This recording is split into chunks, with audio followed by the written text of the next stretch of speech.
Bien le bonjour à toutes et à tous et surtout mes meilleurs vœux pour 2023. Cela fait déjà quelques mois que j'ai publié ma toute première vidéo sur YouTube et vous êtes déjà plus de 100 abonnés à me suivre, ce qui est assez incroyable pour moi. Alors avant de vous présenter le mystérieux propriétaire de l'incroyable maison de Blanche-Neige, je voulais prendre un moment pour saluer les nouveaux venus, les personnes de passage et également vous remercier tous pour vos vues, pour vos j'aime, pour vos partages et pour votre soutien sur ma chaîne. N'hésitez pas d'ailleurs à la partager autour de vous, à toutes celles et ceux qui, comme vous, apprécient tout ce qui touche à l'imaginaire. Généralement, j'essaye d'éviter toute interaction qui puisse favoriser justement l'autopromotion sur ma chaîne, tout simplement parce que déjà je n'apprécie pas trop ça, tout comme vous, mais également pour conserver le plus possible la magie et l'univers de fantasy que j'essaie de créer et de partager avec vous. Cependant, c'est une petite chaîne et il faut aussi pouvoir la faire vivre, donc je compte sur vous. Mais bon, assez parlé pub et passons directement au vif du sujet. La semaine dernière, je vous emmenais au cœur même du conte de Blanche-Neige. Pour ceux qui auraient raté l'épisode, c'est juste ici. Laissez-vous guider au sein d'une chaumière enchantée. Partez à la recherche des 7 nains dans une atmosphère de conte, accompagnés par un miroir magique vous dévoilant les images du célèbre Walt Disney. Plutôt classe, non ? Et aujourd'hui, retour sur le projet La Maison de Blanche-Neige, mais cette fois-ci, embrassons la réalité. Découvrez la véritable histoire de cette maison à travers une interview de Monsieur Fernand Biel-Bidalot, son propriétaire et bâtisseur. Et surtout, admirez la deuxième partie de la maison que j'avais jusqu'à présent tenue cachée. Allez, c'est parti, je vous laisse profiter.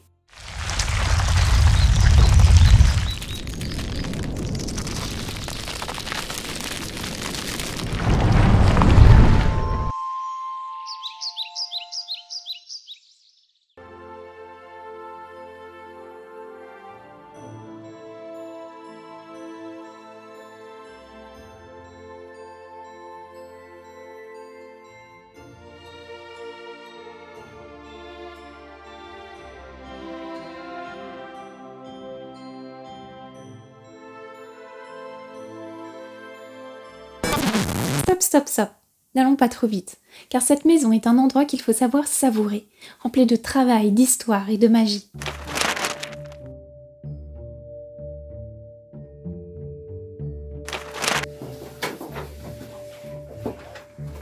C'est ça. Suivons à présent ces pas.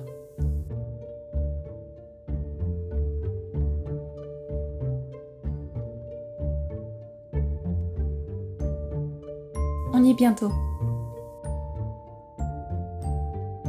C'est ici.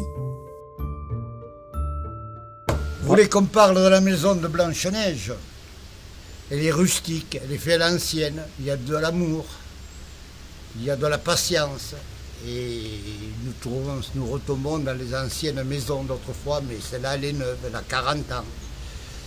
Et voilà. Et alors, on va en parler un petit peu. Donc, les chevillers avec des poutres qui ont 300 ans, 400 ans, de la pierre de granit de Bretagne, et j'ai mis mon cœur, j'ai mis mon amour, ma patience, mon argent. J'ai fait au mieux pour donner ça à la ville de Sucé, pour qu'il y ait un souvenir qui fasse plaisir aux habitants de Sucé et aux environs. Du courage, de la persévérance, de l'amour et du cœur. Et nous allons peut-être pas parler que de ma maison, vous avez aussi le décor, le paysage, parce que je suis quand même bien placé, nous voyons quand même le port, le château, et pas la maison autour, c'est quand même beau. J'ai quand même une trentaine d'espèces d'oiseaux avec des bêtes qui viennent, j'ai le renard, l'hermine, le blaireau, tout ça vient parce que je les appâte un petit peu, je leur donne à manger, ça leur fait plaisir, tout le monde est content, et moi-même aussi j'en profite. Essayez un instant de fermer les yeux pour vous mettre dans le bon état d'esprit, et surtout, sentez la bonne odeur du bois.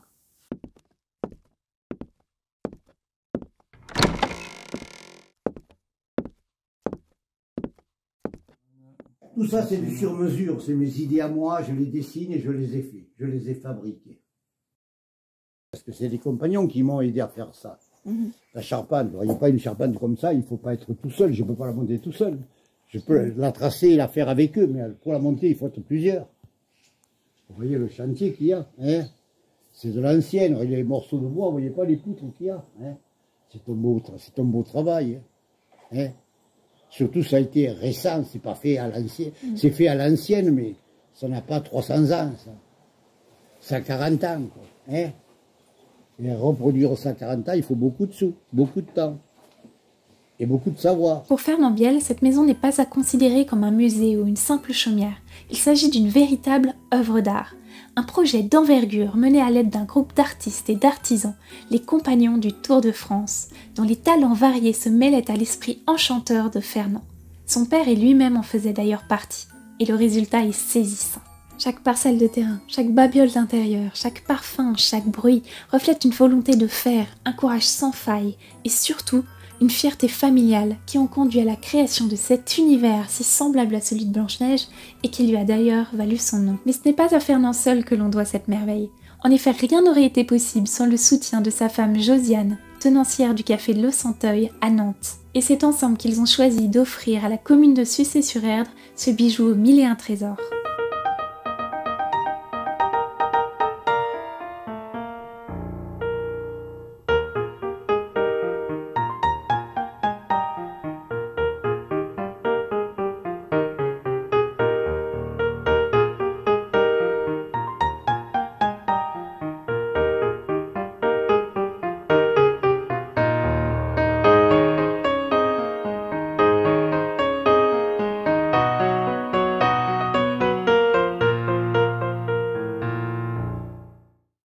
Mais ce n'est pas tout, car il faut aussi évoquer ceux qui travaillent dans l'ombre, mais corps et âme, à embellir le terrain et la maison, qui tous deux mesurent à peu près 5000 m².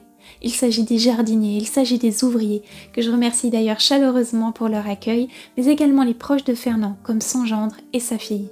Et sachez que Fernand, malgré ses 92 ans, lui non plus ne passe pas un jour sans travailler. Car la nature est essentielle pour Fernand, passionné d'ornithologie, grâce à qui nombre d'espèces, de plantes, d'arbres et d'animaux trouvent refuge dans ce cadre idyllique, un petit peu comme dans le conte de Blanche-Neige. Vous voyez là, vous avez les hérissons au fond, là-bas, le petit et la mère. Mais moi je les ai en vrai, le soir je les chez moi. Ils viennent manger, je leur donne à manger. J'en ai 4 ou 5. Tous les soirs, si je veux, j'avais la lampe, je les vois. Oui, je vois les oiseaux, je vois les guichettes noires, les moustaques, les cormorans, les colverts, les souchets, je vois 40 espèces d'oiseaux. Et comme dans tout conte, il y a aussi des ennemis. La sorcière ici est remplacée par des promoteurs immobiliers, tous aussi cupides, avides les uns que les autres, agitant leurs chèques, espérant ainsi raser maisons, jardins, arbres, plantes et animaux. D'autres ennemis de la maison pointent également le bout de leur nez, comme par exemple des voisins jaloux, la tondeuse à gazon à la main prête à dénoncer Monsieur Fernand qui arrose trop abondamment ses fleurs, ou alors des touristes carrément sans scrupules qui n'hésitent pas, pourquoi pas, à ouvrir carrément le portail et entrer jusque dans la cour de cette propriété qui, je le rappelle, est toujours privée. J'ai imité mon papa, il est compagnon autour de France, j'ai voulu suivre son chemin, essayer de faire quelque chose qui me fasse plaisir à moi et aux autres. J'espère que j'ai réussi maintenant à mes 92 ans. Je n'aspire qu'à la tranquillité. Alors il y a du monde qui vient me voir, évidemment. C'est pas du moderne, mais ça doit leur plaire, ça leur rappelle leur jeunesse. Et tous ces ennemis sont finalement balayés d'un revers de générosité de Fernand, qui n'hésite pas, dès que possible, à ouvrir devant tous ces yeux d'enfants, d'adultes, de personnes âgées, ces yeux pétillants d'admiration devant la maison de Blanche-Neige.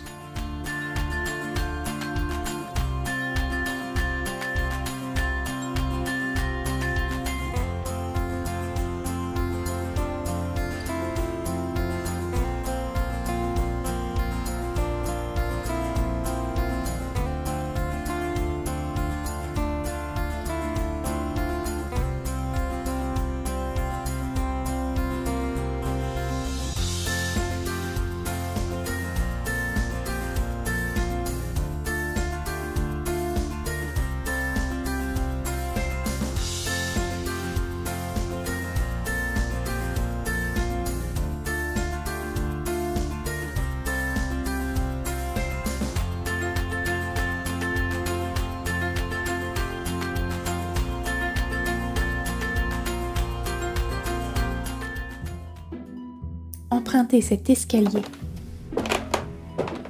et laissez-vous entraîner dans les mystérieux couloirs du temps. Car Fernand Biel a connu des époques pleines de talent, marquées aussi bien par le cinéma, par la chanson, par le théâtre.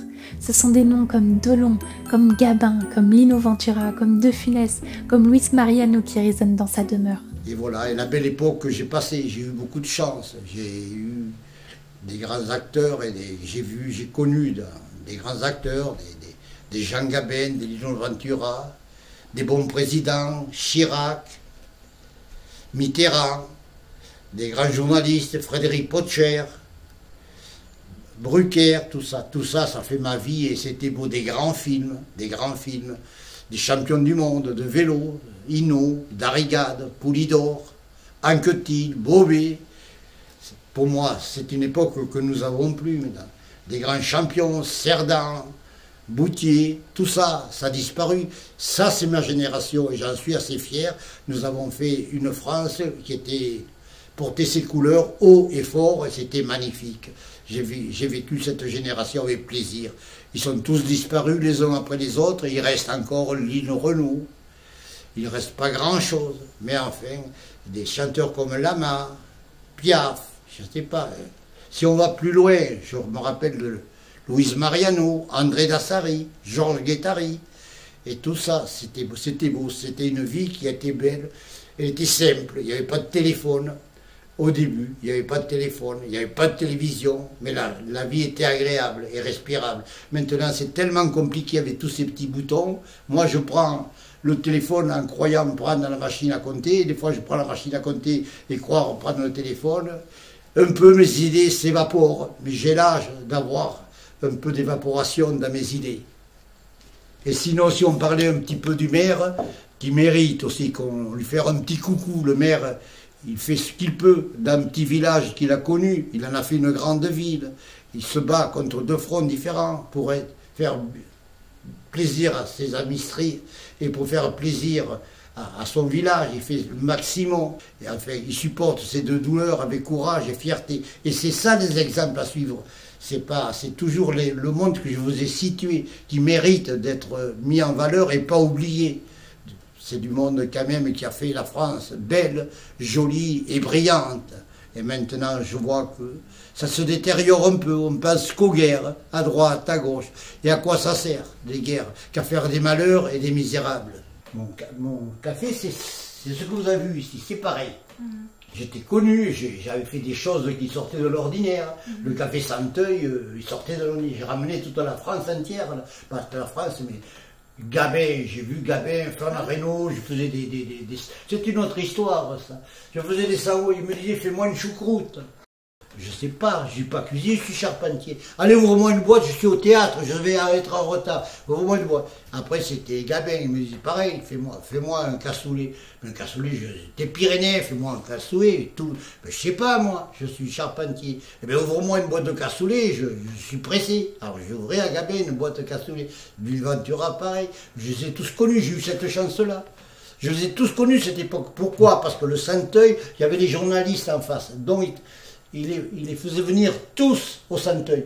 Ils traversaient, j'ai traversé la rue, j'appelais la secrétaire du journal, il me dit, Claude Sérillot, il va arriver, il va venir faire parce qu'il fallait remplir le théâtre, c'était par papier que ça se faisait. Alors on faisait le papier, il sortait, et le lendemain, tout le monde lisait les journaux, il n'y avait que des journaux, Presse Océan, L'Éclair, la Vendée Libre, on lisait, et on faisait la queue au passage Pommeret, il y avait une agence, ils vendaient les billets, on remplissait l'Apollo avec Asnaour, on remplissait le théâtre avec Louise Mariano, et voilà mon départ. Vous avez compris? C'est encore notre histoire. Ça. 92 ans à l'automne bien avancé, j'aspire qu'à la tranquillité. Et si je peux encore faire plaisir aux habitants de Sucé, tant mieux, ça me fera plaisir moi-même. Parce que la vie est courte pour moi et nous arrivons au bout. Mais j'ai passé quand même une génération, et je reviens à dire ce que j'ai déjà dit, avec que des grands chanteurs, des grands artistes, des grands champions de tous les côtés. Ce que nous manquons maintenant, on ne sait pas pourquoi, mais on manque. Et moi, j'ai eu la fierté et le bonheur de connaître tout ça et d'assister à ça.